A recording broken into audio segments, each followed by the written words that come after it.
반갑습니다. 글 읽는 자한영TV 이종수입니다.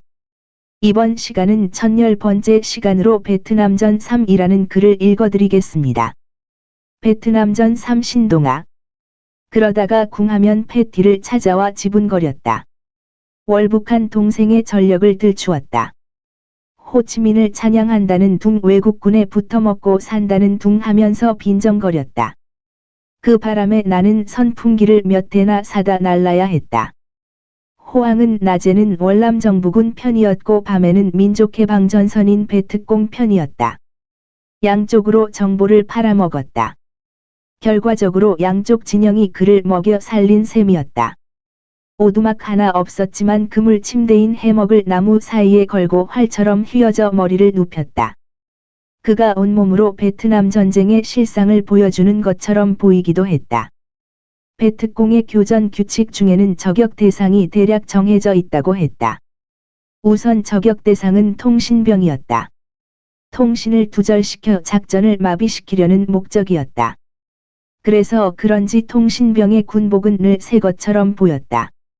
그 다음은 장교였다. 지휘관의 유고를 염두에 두었을 것이다. 그래서였는지는 몰라도 장교나 사병의 명찰이 똑같았다. 같은 색깔에다 크기도 같고 계급 표시도 없었다. 다만 이름 밑에 이처럼 성만 영문으로 표기되어 있을 뿐이었다. 그렇지만 적군은 장교를 용케도 알아보았다. 반면에 저격하지 말아야 할 대상도 있었다. 먼저 연합군의 일종계였다. 만약 일종계가 변을 당하면 후임자가 업무를 파악하는 동안 암시장에 물건이 공급되지 않기 때문이었을 것이다. 그것은 바로 자신들의 전투식량 확보에 차질이 생긴다는 뜻이었다. 아무튼 나는 그 덕을 톡톡히 본 셈이었다. 다음은 통역병인 민사병이었다. 연합군은 민사병이 없는 자리에서는 말이 통하지 않았다. 검문을 한답시고 양민들에게도 턱 밑에다 총부리를 갖다 대곤 했다. 그러다 보니 남녀를 가릴 것 없이 손부터 번쩍 들었다. 비무장을 증명해 보이려고 속옷도 없이 바지를 내렸다.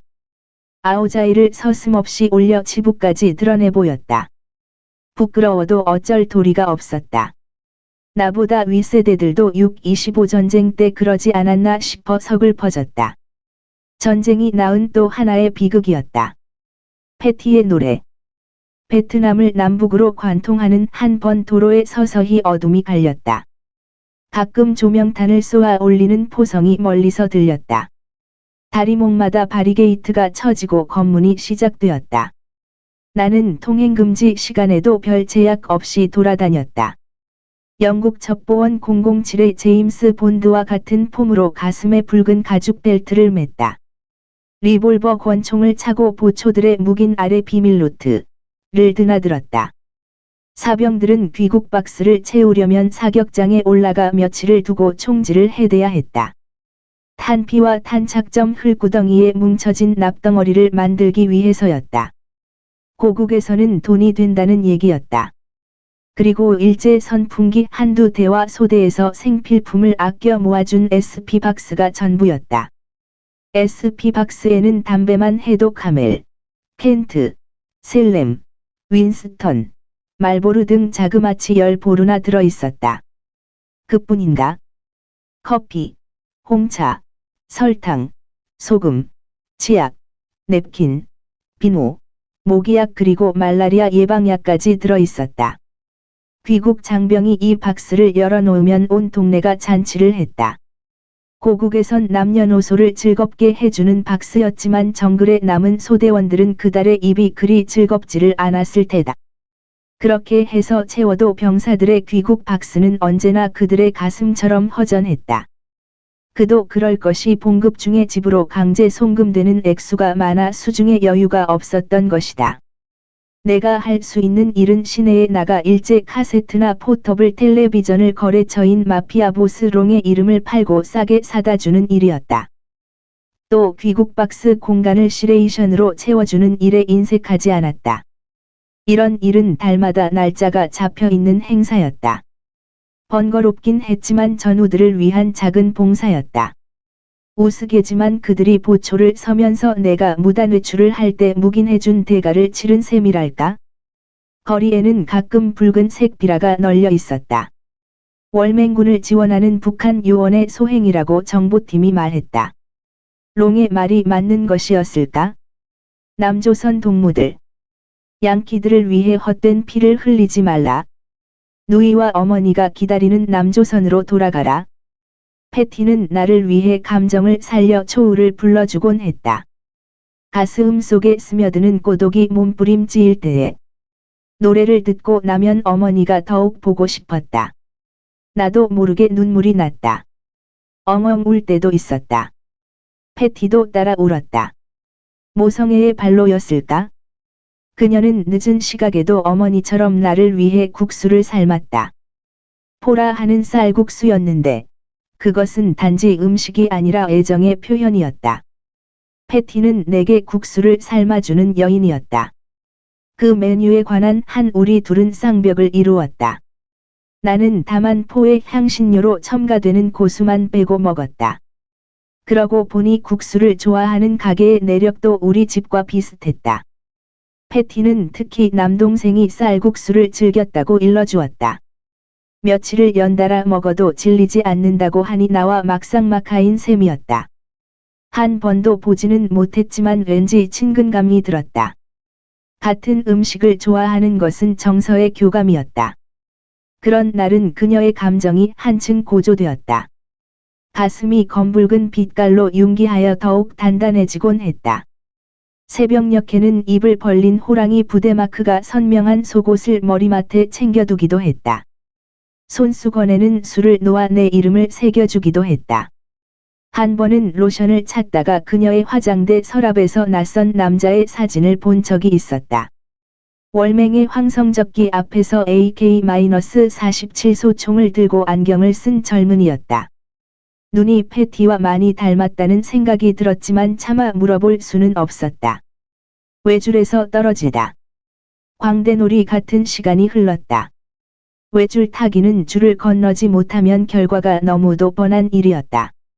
그동안 잠든 시간을 빼고는 조마조마한 마음으로 살아온 것이 사실이었다. 다만 돌아가는 톱니바퀴처럼 돌아가지 않을 수가 없었을 뿐이다. 외줄에서 떨어졌다. 박 병장이 술기운이었는지 아니면 다른 기운이었는지는 몰라도 사고를 쳤다. 마리의 숙소에서 오발사고를 낸 것이었다. 평소에 앙숙이던 마마상과 시비가 붙었다. 위협사격을 한다는 게 총알이 발끝을 관통하고 말았던 것이었다. 발가락이 2개나 크게 상했다. 낭패였다. 무마를 시도했지만 화살은 관역을 향해 날아가고 있었다. 그의 가족은 물론 촌락의 주민들도 횃불을 들고 부대 앞에서 시위를 벌였다. 횃불 시위였다. 부대가 발칵 뒤집혔다. 마리의 말대로라면 암시장 누군가의 각본에 의한 것이 분명하다고 했다. 롱의 라이벌이 아닐까 싶었다. 아니면 그 시간에 레이션을 몇 박스 주지 않는다고 시비를 걸지는 않았을 거란 추측이었다. 정보를 주었을 것이라는 목발 짚은 남자가 먼발치서 지켜보더란 대목이 마음에 걸렸다. 이튿날 빈딘성과 군청에서 나온 월남군 장교들이 촌장을 데리고 부대를 드나들었다. 그들은 대부분 내게 뇌물을 먹은 적이 있었지만 모른 척하고 다녔다. 치료비와 위자료로 쌀 10가마와 몇 가지 조건이 따라붙었다. 사망사고 정도의 대가를 요구했다. 그러나 피해자에게 다 건너가는 것도 아니었다. 뒤를 봐준 장교들과 나눌 것이 불을 보듯 뻔했다. 박 병장은 영창에 수감되었다.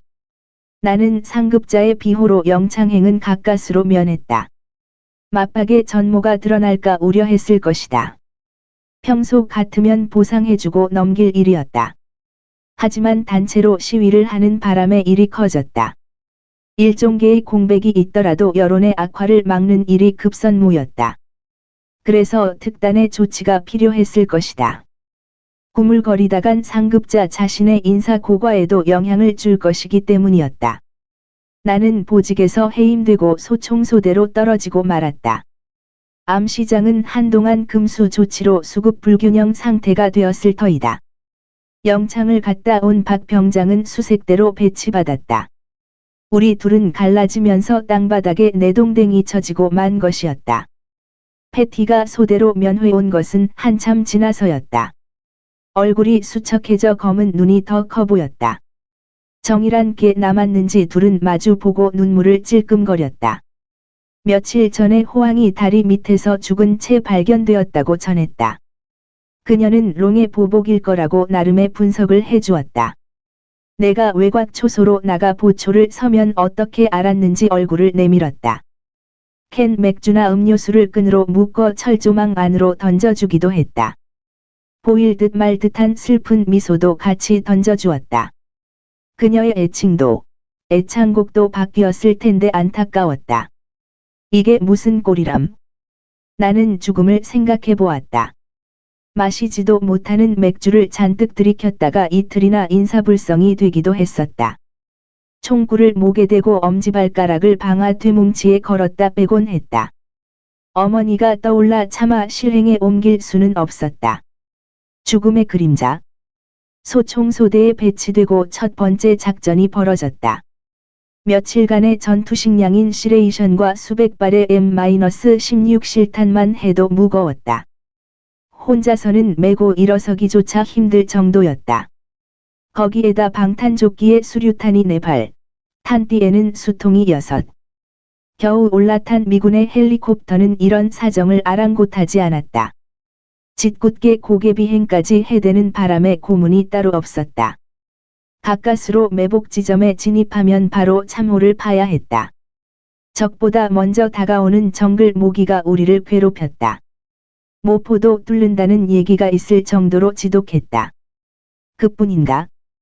한초 우위를 때리며 추적거리는 빗소리는 차라리 효과음이었다. 뼛속까지 점여오는 공포가 온몸을 떨게 하고도 남았다. 절대로 긴장하지 마라. 평소 훈련 받은 대로 하면 된다.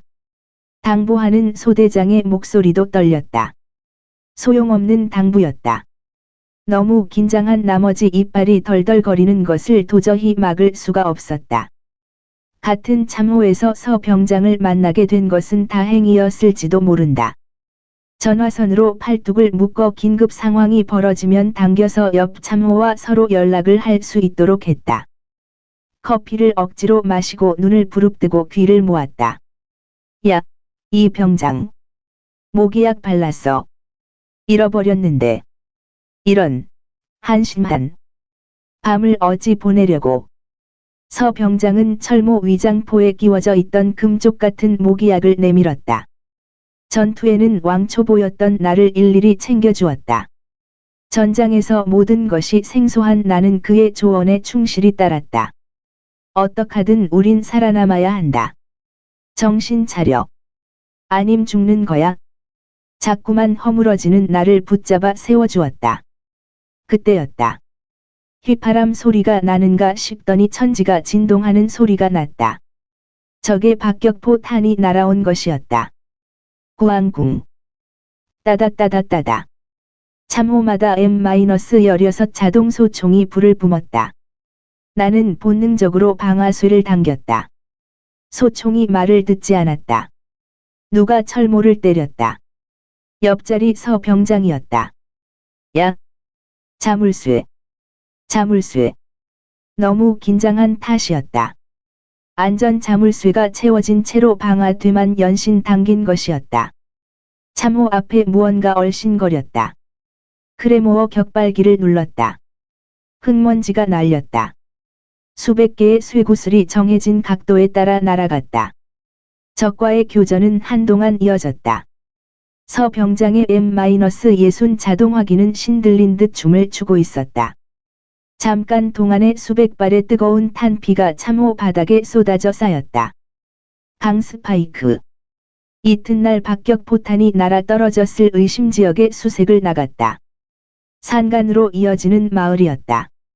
논에서 일하던 머리에 낡은 누를 쓴 여자들이 눈치를 보다가 뒷걸음질로 도망을 쳤다. 소대가 마을로 들어서자 카오를 씹던 안악들은 팜나무 잎으로 만든 들창문을 닫느라 정신이 없었다. 강마른 촌장은 두 손을 합장하고 우리를 맞았다. 따이한 남바완, 남바완. 마을 구석구석을 살폈지만 별 이상이 없었다. 소대장조 이상무, 선임하사조 이상무. 마을 뒷산을 수색하라는 명령이 떨어졌다. 소대는 다시 두 계조로 갈라졌다. 우리는 선뜻 내키질 않았지만 도랑을 건너 산으로 들어섰다. 먼저 새들이 날아올랐다. 놀란 원숭이들이 이 나무 저 나무로 고개를 하면서 소리를 질렀다.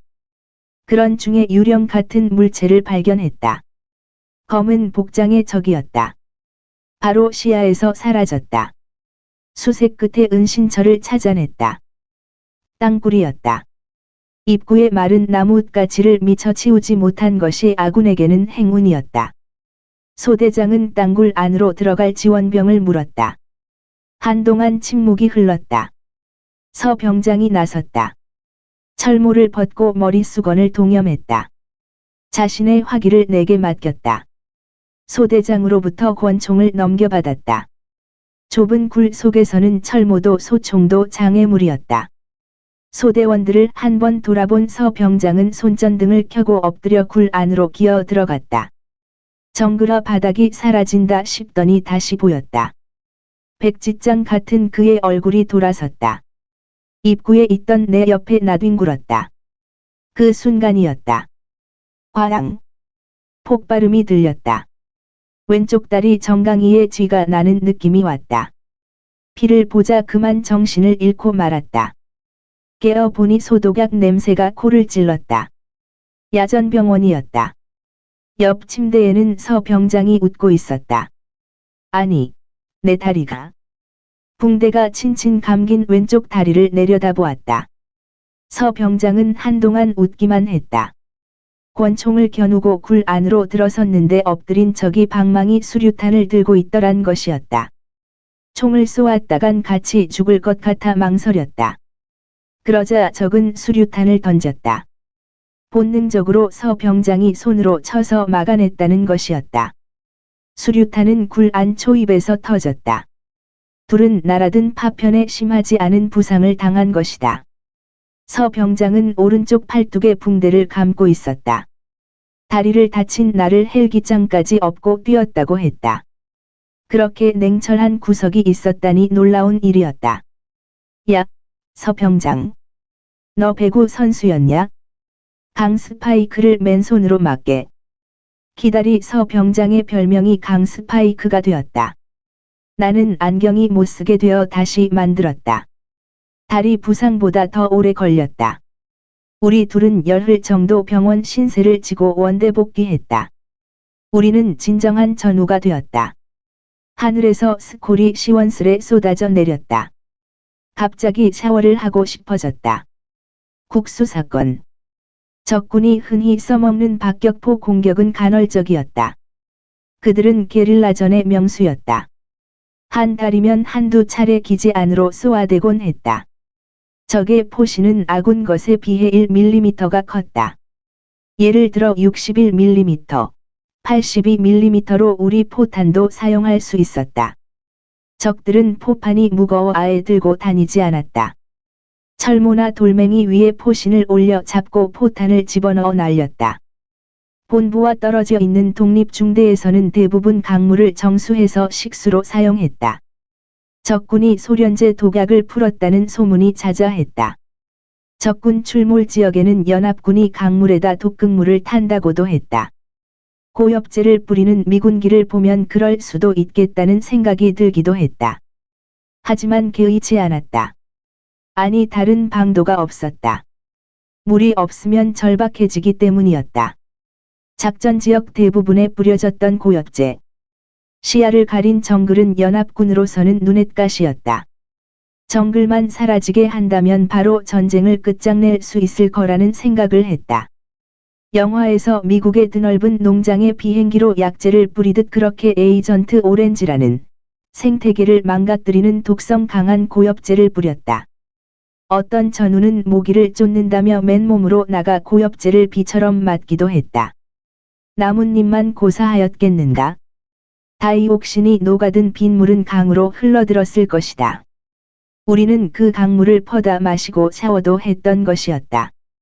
우리 분대가 정수차를 호송하게 되었다. 서 병장이 물어보지도 않은 말을 한마디 던졌다. 겨울에 눈 치우는 것이 죽기보다 싫어 파워를 지원했다. 이 말씀. 물론 흰소리였다. 나보다 제대가 빠른 그는 분위기 맨이었다. 음울하고 긴장이 흐르는 전쟁터의 분위기를 곧잘 반전시켜 주었다. 야! 이 병장, 너는 뭐 때문에 월남 왔냐? 안경까지 꿰고. 살국수가 먹고 싶어서 왔지? 정말. 나도 국수 좋아하는데. 어디에서든 식성이 같다는 것은 소중한 교감이었다. 사람 사이를 금방 가깝게 만드는 계기가 될 수도 있었나 보다. 그것은 하나의 연대감이었다. 국수 얘기를 하다 보니 갑자기 패티 생각이 간절해졌다. 그리움이 퀭윤항의 파도처럼 밀려왔다. 어머니가 보고 싶어 참기가 어려웠다. 어머니의 국수도 먹고 싶어졌다. 문득 고국에서 소동을 빚었던 국수 사건이 떠올랐다. 논산의 연무대에서 훈련을 받을 때나 전방부대에 배치를 받았을 때 참 힘들었다. 그보다 더 힘든 것은 국수를 먹을 수 없는 일이었다. 일요일에 한 번씩 나오는 불어터진 라면으로는 식성을 다스릴 수가 없었다. 끝 좋으면 좋아요, 구독, 알림 설정 눌러주세요. 감사합니다.